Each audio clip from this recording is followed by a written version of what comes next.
сожалению, никого не получилось взять в плен. Я ему смотрю четко в глаза и даю короткую очередь, не прицеливаясь. Так будет с каждым. На каждом углу меня ждала смерть. Особисто ти скільки росіян знищив в цьому бою? Особисто я 4.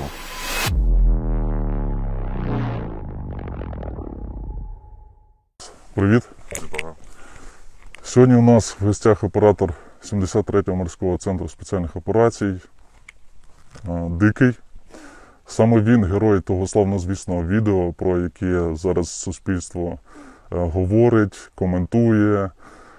Скажімо так, іноземне ЗМІ зацікавлене в цьому, тому що такого бою до цього часу ще з часів повномасштабного вторгнення суспільство не бачило, де в такому близькому контакті знищується ворог. Сьогодні ми поговоримо з тобою про цей бій, ти розкажеш нам про свої відчуття, ти розкажеш про те, який йшов він спочатку, всередині, в кінці. Розкажеш про той досвід, який ти отримав з цього бою, і як ти повернешся і далі будеш знищувати Росію. Що, в чому полягала задача групи під час цього бою?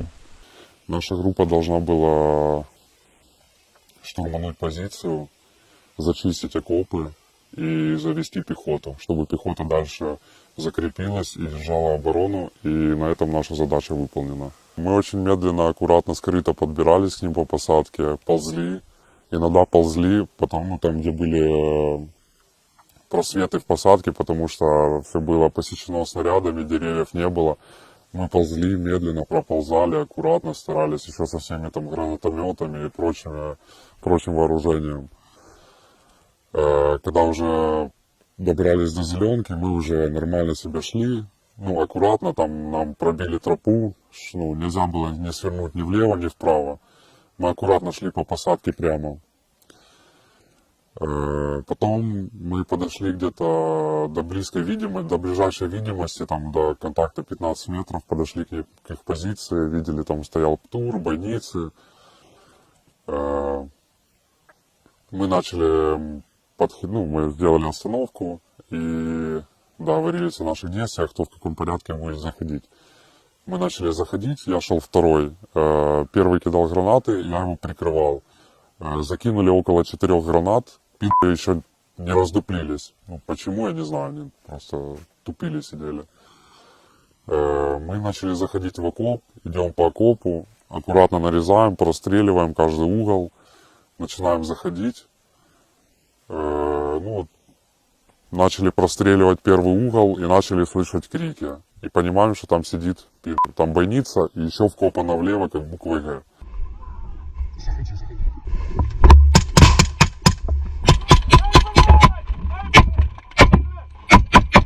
Мы нарезаем, стреляем, я вижу, никого нет. И слышу крики, понимаю, что там за углом сидит он. Я начинаю туда заходить, обогнал первого, начал первый влетать. Начал влетать первый, начал в него вести огонь. Он начал выпадать, я его добил.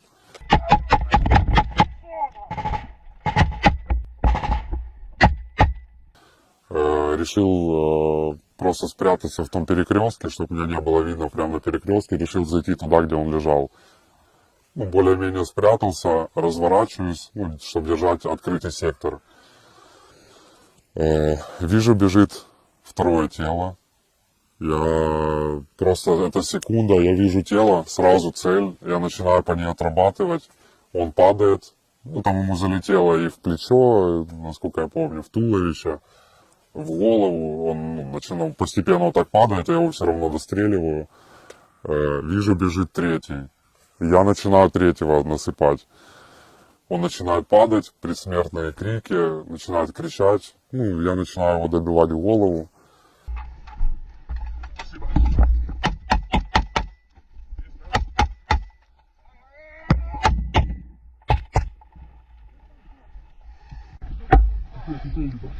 -3 нахуй.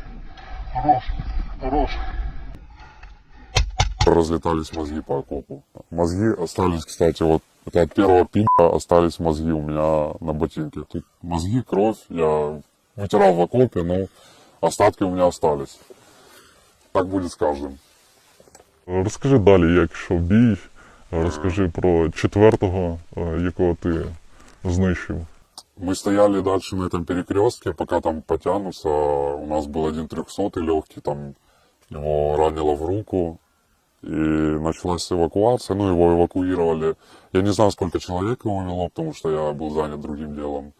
Его успешно эвакуировали, с ним все хорошо. Дальше мы стояли на том перекрестке, там, где лежало два пидора. Я туда дальше по окопу хотел кинуть гранату, но она плохо ее кинула, она отбилась от одной стенки в другую, упала между ними двумя. Я понял, что затея плохая, мы начали кидать через верх гранаты.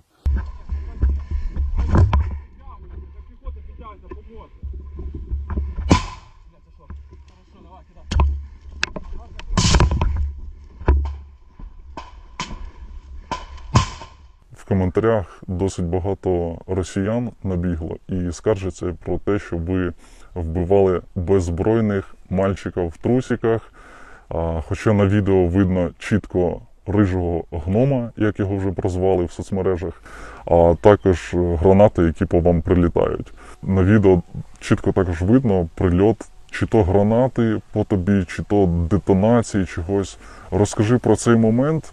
Там на видео запечатлен момент вспышки. Между мной и моим побратимом упала граната. Я услышал глухой удар, звук, что в окоп что-то упало, и услышал крик своего побратима. Он начал кричать. Ну, крикнул, блядь. Я все понял, сопоставил все эти моменты. Я начал моментально, пробежал тот перекресток, держал сектор на 12. Ну, там взрыв был у меня за спиной, можно сказать. Я бежал там за угол, ну, там такой слабенький угол был, просто там по окопу пробежался, чтобы меня осколками не зацепило. И я понимаю, все, уже взорвалась граната, надо возвращаться назад к своему побратиму, потому что я один. Я начинаю возвращаться, и вот это моментально все происходит, взрыв, я назад, и у меня вспыхивают, короче, справа вспыхивают пороха. Там на позиции лежали пороха от РПГ-7В. Ну и там производилась детонация БК была. Я понимаю, назад мне нельзя, и вперед мне тоже нельзя, потому что я один. Главное правило CQB, нельзя одному идти никуда. В какие-либо там участки опасные и так далее, где не зачищено. Я решил переждать момент в больнице, стоял. Я понимаю, что у меня патроны есть, но я еще не пустой, патроны в магазине есть, но неизвестно сколько. Думаю, надо перезарядиться. Я начал перезаряжаться, перезарядился, стоял, переждал момент. Это все, в общем, там где-то полминуты, может, было. Контролировал сзади со спины, ну, в больницу просматривал, там, секунда. Стоял, переждал момент, и вижу, на меня идет пидор. Ну, я вижу, идет по окопу пидор. Это все, ну, там, доли секунды, это осознание в голове. Он поворачивает голову на меня. Я ему смотрю четко в глаза и даю короткую очередь, не прицеливаясь, от плеча. Я начал возвращаться к своим, потому что я один, мне дальше нельзя идти. Начал возвращаться к своим. Мы зачищали дальше окопы, и левый фланг зачищали. Левый зачистили и зачищали правый. Чи оцінив ти, як вони зарились? Зарылись они очень хорошо, была глубина окопа 2 метра, плюс бруствер, там, ну, может, там, я не знаю, 30, 40, 50 сантиметров. Это довольно глубокие, хорошие окопы, которые нас в дальнейшем спасали от их танкового обстрела. Тобто їх окопи вас і спасали потім Да. під час, коли Да. ви тримали цю позицію. До цього в тебе були такі близькі контакти з противником? Прям таких близких контактов, полметра, метр, 2-3 метра, у меня прям таких близких контактов не было. Тобто, наскільки я розумію, ви зайшли непомітними для противника, тому що на відео видно, що він в розпачі, він просто бігає хаотично, стріляє хаотично, в той же час ваші дії максимально адекватні, сконцентровані і чіткі. Розкажи, будь ласка, як вдалося пройти непомітними до них на позиції, ну і відповідно вже продовжити задачу? Мы очень скрытно продвигались по посадке в их сторону. Мы ползали на приседках, шли максимально понизив силуэт, чтобы нас меньше было заметно. Потому что у них там на позиции стоял ПТУР, и в бойницах стояло больше 3 ПКМов. Там много бойниц, на которых стояли пулемети. Чи розуміли ви, на які ви ризики йдете, і чи знали, скільки противника на позиції безпосередньо? Да, мы полностью осознавали все риски, всю опасность. Примерное количество оккупантов, у нас было представление, сколько там примерно человек находится, у нас была информация. Наша группа действовала уверенно, никто не паниковал, была полностью уверенность в наших действиях, в наших поступках. Было все слажено, все четко. Мы к этому всегда готовились. У нас всегда было злагодження нашей группы. Постоянные тренировки, постоянные занятия, которые дают весь результат. Ми знаємо, що ви тренуєтесь досить часто навичкам CQB. Але CQB для людей це більше так бій в місті. Це виходить такий окопний CQB? Можно и так это назвать. В окопах очень сильно помогают эти навыки CQB, потому что ты должен оценивать большое количество угроз, открытых пространств, и в любой момент может появиться человек, ты должен быстро среагировать, должен быстро оценивать обстановку и ситуацию. Это нарезание углов, там надо, чтобы каждый следил за своим сектором, каждый видишь открытое пространство, видишь угрозу, ты должен туда обратить все свое внимание, направить туда оружие, чтобы минимизировать потери и прикрывать своих товарищей. В який момент росіяни зрозуміли, що українці вже підійшли до них на позицію? Вони це взагалі зрозуміли? Чи це настільки було швидко, раптово, що вони навіть не зрозуміли, в чому справа? Мы подошли к ним мы медленно подходили. Это заняло около получаса-часа, пока мы подходили к ним. Мы подошли уже к ним впритык, начали забрасывать гранаты. Но они, походу, еще не до конца поняли, что происходит. Не все поняли. Некоторые, видимо, просто не поняли, что уже к ним зашли в окопы. Они думали, что, возможно, это с их бойниц ведется огонь и ведется перестрелка. И некоторые просто выбегали на огневые позиции и там работать с пулеметом, например, и так далее. Они, видимо, не все полностью осознали. От під час бою видно, що в тебе ні страху, ні вагань взагалі не було. От все було досить чітко, не дивлячись на те, що ворог був там в дистанції від тебе 1,5-2 метра, ти працював чітко, злагоджено, спокійно. Це підготовка чи це такий настрій внутрішній? В первую очередь это опыт,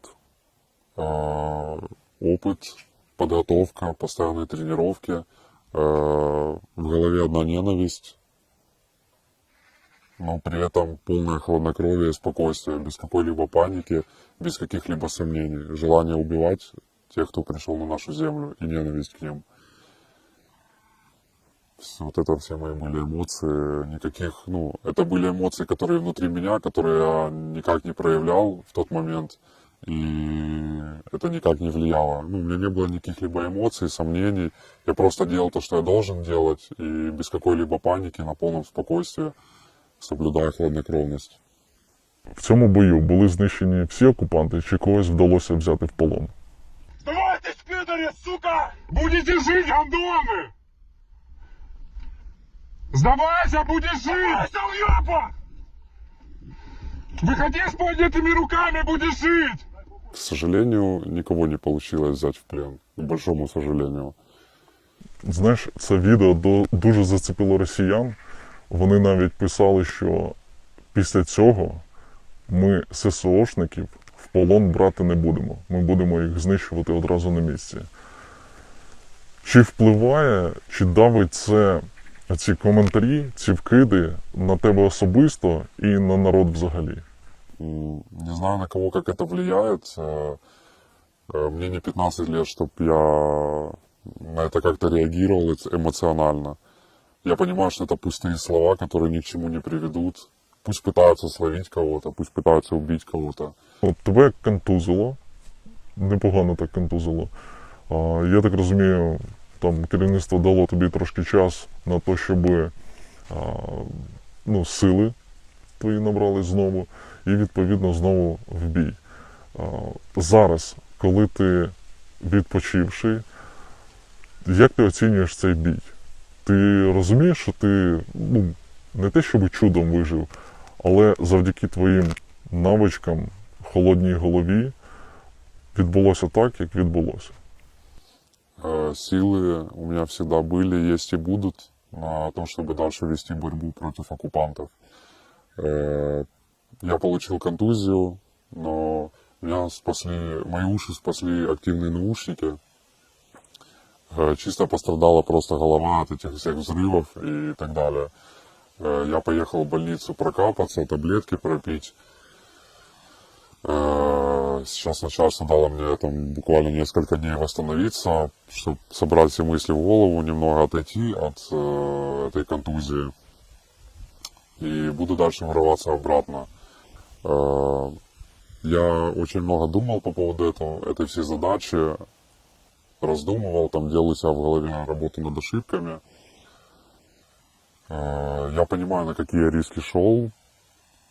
Полностью понимаю, что могло случиться. Там на каждом углу меня ждала смерть просто. Каждый танковый выстрел, меня могла ждать смерть. Но все мы рано или поздно умрем. Кто-то раньше, кто-то позже. Главное побольше сделать дело, принести больше пользы для нашей страны и убить как можно больше пи***ов. Потому что они пришли на нашу землю. Помогли мне в первую очередь мой опыт, мои навыки, тренировки постоянные.